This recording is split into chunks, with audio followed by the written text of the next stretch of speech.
TV 타임즈. 네, 더마카와 함께 시선 집중의 문을 열겠습니다. 어서 오세요. 네, 안녕하세요. 더마카입니다. 오늘도 삐딱선 정신에 입각해서 주요 뉴스 챙겨 드릴 텐데요.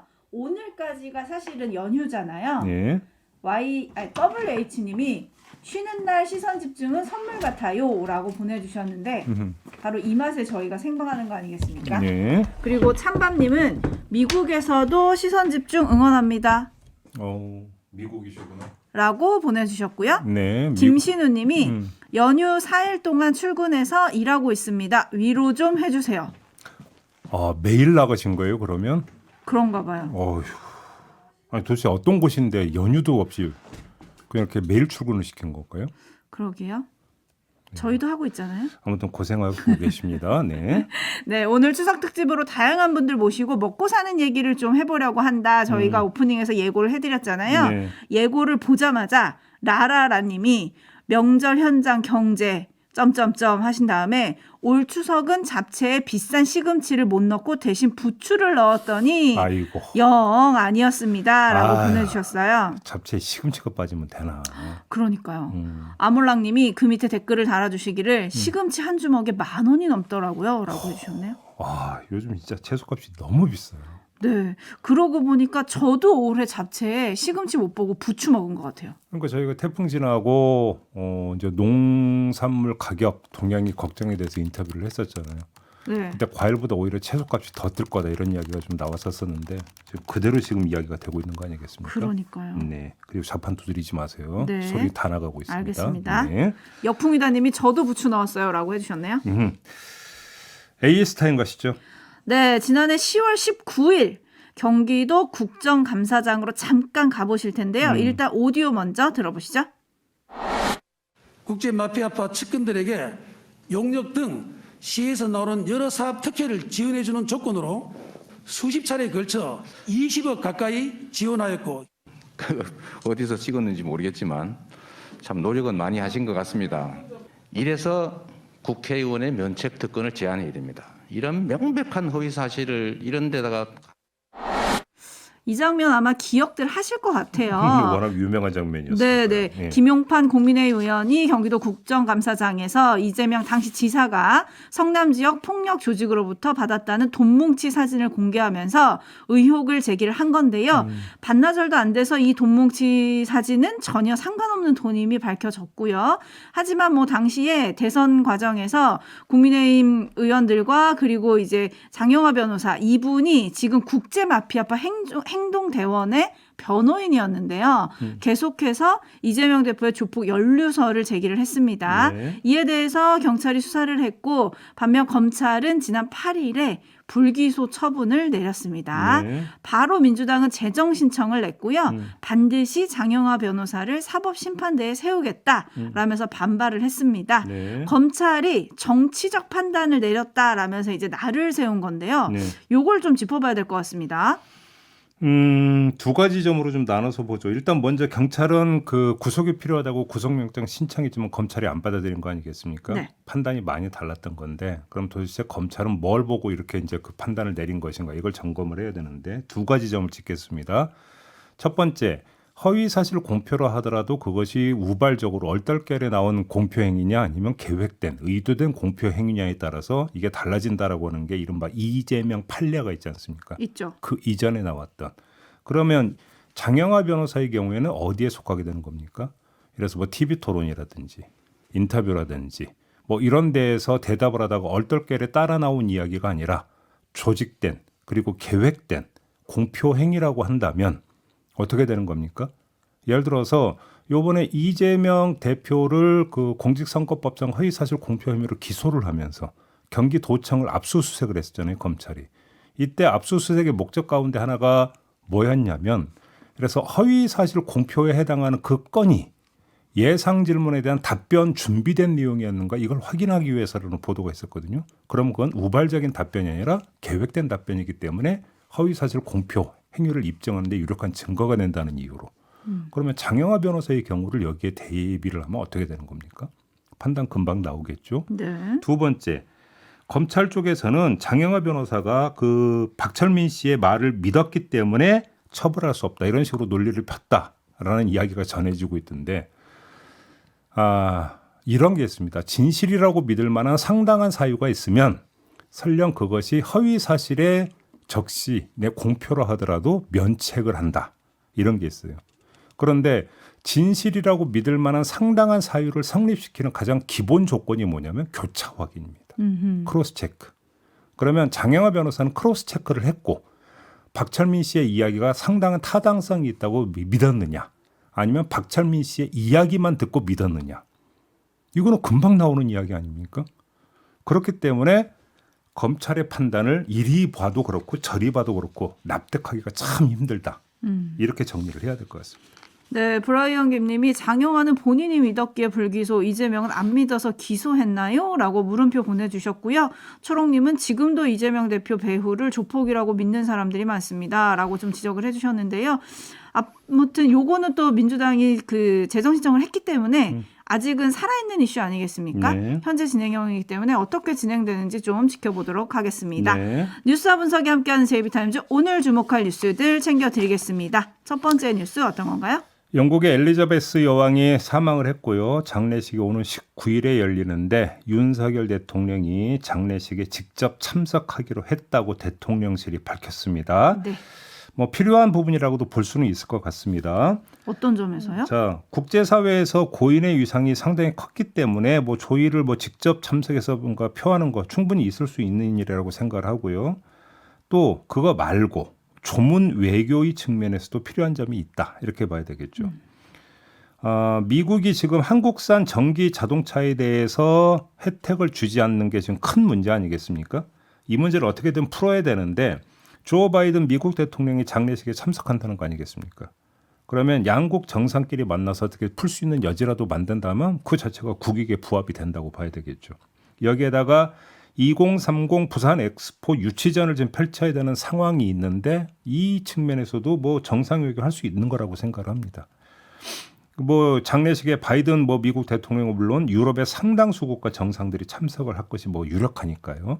그런 점에서 조문 외교의 장이 펼쳐질 수 있으니까 갈 수 있다. 이렇게 봐야 되겠는데 하지만 이건 말 그대로 조건인 거죠. 조건. 그렇지 않습니까? 네. 중요한 건 준비와 역량인데요. 장례식에 가서 여러 정상을 만날 준비를 하고 있는지 다시 말해서 일정을 짜고 있는지 일단 이게 궁금하고요. 첫 번째는 길 가다가 마주치는 건 아니지 않습니까? 정상들끼리. 그렇죠. 그러면 그 작업을 지금 하고 있는 건지. 왜냐하면 시간이 너무 바듯하기 때문에 지금 드리는 말씀이고. 두 번째, 짧은 만남이라 하더라도 강한 인상을 심어줄 수 있는 외교 역량이 있는지. 이것도 체크를 해봐야 되는 거 아니겠습니까? 네. 이 두 가지가 갖춰진다면 뭐 가는 것은 충분히 뭐 국익에도 부합될 수 있다 이렇게 생각을 하는데 그게 아니라고 한다면 어떻게 되는 거냐. 이 문제도 함께 점검을 해야 되겠죠.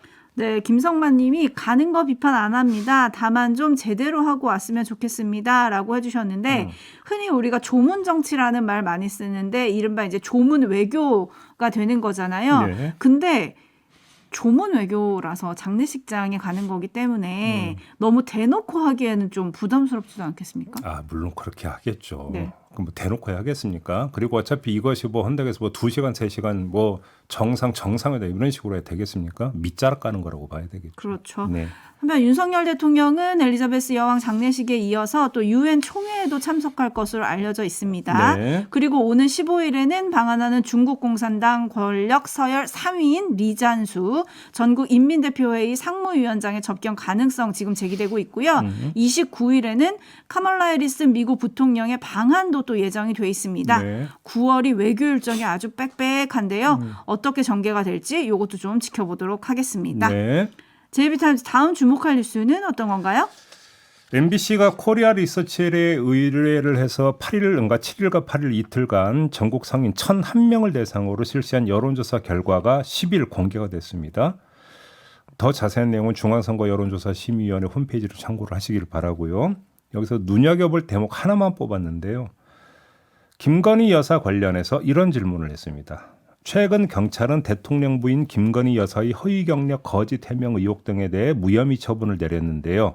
경찰의 수사 결과에 대해서 어떻게 생각하십니까? 이런 질문이었는데 응답을 보면 공정한 수사 결과라는 답변은 24.2%에 그친 반면에 불공정한 수사 결과라는 답변은 64.7%가 나왔습니다. 그다음에 김 여사의 도이치모터스 주가 조작과 허위 경력 의혹 관련 특검이 필요하다고 보십니까? 라는 질문에 대해서는 필요하다가 62.7%, 필요하지 않다가 32.9%가 나왔습니다. 그다음에 이재명 민주당 대표와 관련된 질문도 있었는데요. 검찰이 지난 8일 이재명 대표를 공직선거법 위반 혐의로 기소를 하지 않았습니까? 이에 대해서 법적 절차에 따른 것으로 표적 수사는 아닌 것으로 본다는 응답이 52.3%. 야당 대표에 대한 표적 수사라고 본 비율은 42.4%로 나왔다고 합니다. 네. 체크 포인트 짚어주시죠. 뭐 김건희 여사의 사법 리스크, 이재명 대표의 사법 리스크, 그 두 사법 리스크 가운데 어떤 게 더 크냐? 뭐 이런 단순 비교를 하기 위해서 지금 나열을 해드린 건 아니고요. 제가 주목한 점은 추이인데 추이. MBC의 조사 시점은 추석 연휴 직전 아니겠습니까? 네. 7일과 8일이었으니까. 자, 그럼 추석 연휴를 지나고 나서 이 여론에 큰 변화가 있을까? 이게 궁금한 거죠. 네. 그래서 추이가 포인트다 이런 말씀을 드렸는데 이 포인트를 제기하는 이유가 있습니다. 정치권도 그렇고 언론도 그렇고 명절 밥상머리 화두가 큰 여론 시장을 형성하고 그 결과 여론에 큰 출렁거림이 있을 수도 있고 그것이 정치권에 미치는 영향도 크다. 뭐 이런 어떤 그 공식을 그동안 계속 읊조려오지 않았습니까? 그런데 정말 그럴까라는 의구심이 들기 때문인데요. 저희 개인적인 견해로는 이런 접근법은 철이 지나도 한참 지난 낡은 이야기 아닌가 이렇게 생각을 하는데 이런 거거든요.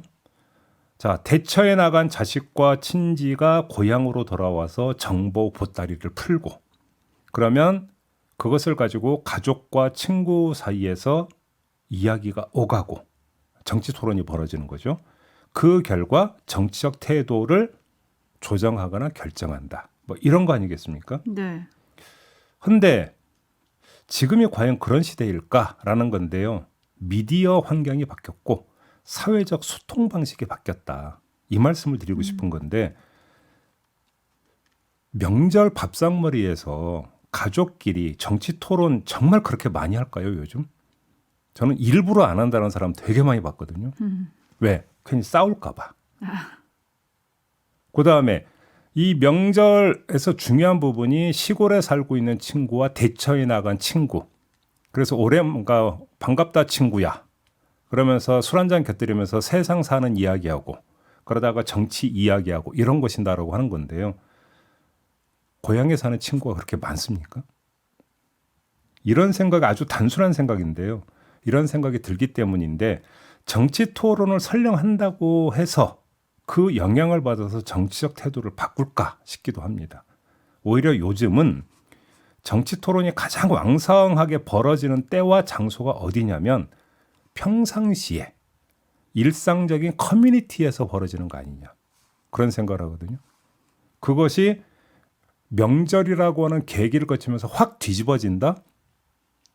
아닌 것 같거든요. 그렇기 때문에 그러면 추석 명절 직전에 했던 여론조사 내용이 혹시라도 똑같은 여론조사가 만약에 추석 연휴 직후에 이루어진다면 크게 바뀔까? 이걸 한번 대비해 보면 금방 확인될 수 있는 거 아니겠습니까? 네. 그래서 MBC 보고 좀 똑같은 조사 한 번만 더 해주시면 어떨까? 아, 라는 말씀을 드리고 싶지만 네. 뭐 사장님이 받아들이실지는 잘 모르겠고요. 네. 네, 일단 연휴 사이에 실시한 SBS 여론조사 결과도 조금 비슷한데요. SBS가 넥스트 리서치에 의뢰해서 지난 8일과 9일, 요거는 MBC 여론조사보다 하루 뒤에 이루어진 거긴 합니다. 8일과 9일이면 이것도 연휴를 거쳤다고 그렇죠. 보기는 힘들고요. 연휴 안에 한 거예요. 네. 전국 만 18세 이상 남녀 1,004명을 대상으로 한 여론조사 결과인데요. 이재명 대표에 대한 검찰 수사가 법과 원칙에 따른 수사라는 의견이 50.3%, 야당 탄압을 위한 정치 보복 수사라는 의견이 42.1%, 김건희 특검법에 대해서는 국민적 의혹이 커지는 상황에서 적절하다는 의견이 55%, 적절하지 않다는 의견이 36.9%를 차지했습니다. 네. 자세한 내용은 중앙선거 여론조사심의위원회 홈페이지에서 확인하실 수 있고요. 이런 여론이 추석 연휴 지나고 확 바뀐다? 뭐 그렇지 않을 거다라는 게 지금 JB 얘기인데 그렇다면 그 흐름을 좌우할 변수? 뭐 이런 게 있을까요? 지금 근데 저는 그 다른 포인트 하나만 말씀을 드리면 네. 이른바 이재명 사법 리스크와 김건희 사법 리스크 이거에 대해서 그 수사를 벌이고 있는 검찰 내지 경찰의 어떤 수사 태도나 수사 결과에 대해서 여론조사 결과를 놓고 보면 양시론이에요, 양시론. 이재명 수사도 뭐 해야 되는 것이고 김건희 특검법도 해야 되는 것이다. 이런 거 아니겠습니까? 양시론. 그렇기 때문에 어느 쪽으로 무게추가 더 쏠려 있다. 이렇게 보기가 힘든 부분이고 이렇게 본다면 여야 간의 각축 내지 공방은 다른 데서 그러니까 뭐냐면 승패가 갈린다. 이렇게 봐야 되겠죠. 오호. 요 포인트만 좀 따로 말씀을 드리도록 하겠습니다. 네, 최민희님, 뭐 더 맛가님, 요거 약간 소개를 원하시는 것 같아서 더 맛가님 그리고 동화님 등등 많은 분들은 그러니까 쌍특검 가자 이런 의견을 지금 많이 보내주고 계시고요. 사마나팔육님은 공정과 상식은 성역 없는 수사입니다. 이런 의견 보내주셨고 만나면 정치 얘기하냐 여기에 대해서 재입인 안 한다라고 많이 진단을 하는 해주셨는데 분들도 있겠지만 예전처럼 새는 아니요 안 하는 분들이 많으세요. 새는 알을 깨고 나온다니 우리 집은 물가 얘기만 했습니다. 김성만님도 짜증나서 정치 얘기는 안 하고요 물가 얘기만 했습니다. 예전처럼 그렇게 많이 하네요 요즘. 네. 이래도 저래도 한숨 나는 건 마찬가지인 거 아닌가라는 생각이 드는데요. 뉴스와 분석이 함께하는 JB타임즈 다음 주목할 뉴스는 어떤 건가요? 통일부가 추석 연휴 직전인 지난 8일에 북한에 전격 제의를 했습니다. 남북 이산가족 상봉을 위한 회담을 갖자 이렇게 제안을 하지 않았습니까? 네. 하지만 북한은 그 같은 날 뭐를 했냐면 최고인민회의를 열었는데 김정은 국무위원장이 그 시정연설에서 절대로 먼저 핵포기란 비핵화란 없다고 못을 박아버렸습니다. 그 연설 한 대목 들어보시죠. 절대로 먼저 핵 포기란 비핵화란 없으며 그를 위한 그 어떤 협상도 그 공중에서 서로 맞바꿀 흥정물도 없습니다. 미국이 조성해 놓은 조선반도의 정치 군사적 형세 하에서 더욱이 핵 적수국인 미국을 전망적으로 견제해야 할 우리로서는 절대로 핵을 포기할 수 없습니다. 네, 그러면서 핵 관련 법안을 만들었다는 거 아니겠습니까? 법령을. 그 3항에 보면 국가 핵 무력에 대한 지휘 통제 체계가 적대 세력의 공격으로 위험에 처하는 경우 사전에 결정된 작전 방안에 따라 도발 원점과 지휘부를 비롯한 적대 세력을 괴멸시키기 위한 핵 타격이 자동적으로 즉시 단행된다. 이런 내용을 지금 담았다는 거거든요.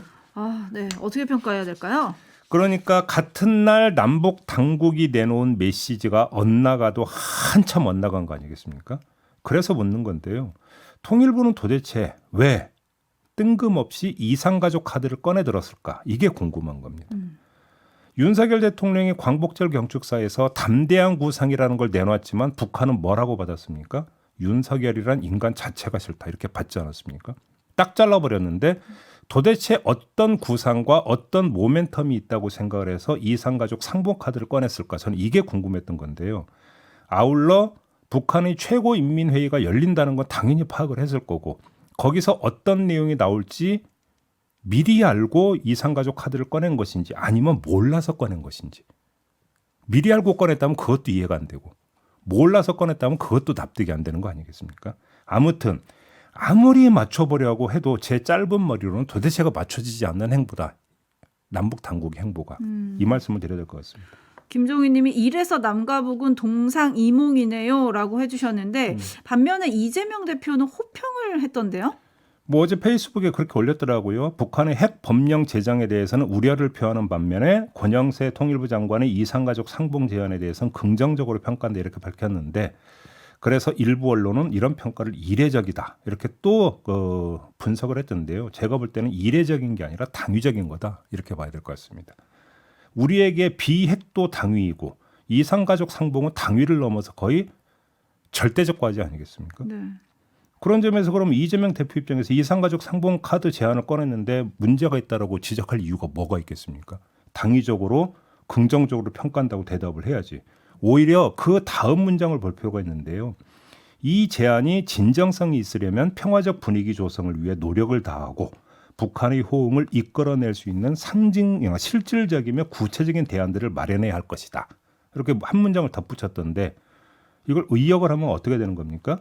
구체성이 없으므로 진정성이 없다. 이런 평가로도 연결이 되는 거 아니겠습니까? 당위적으로는 좋지만 내용이 구체적인 내용이 빠졌다. 이런 비판으로 읽을 수도 있는 건 아니겠습니까? 그렇기 때문에 이 자체는 그렇게 중요한 평가는 아니다. 이렇게 봐야 될 것 같습니다. 자, 이렇게 마무리하죠. 더마카 수고하셨습니다. 고맙습니다.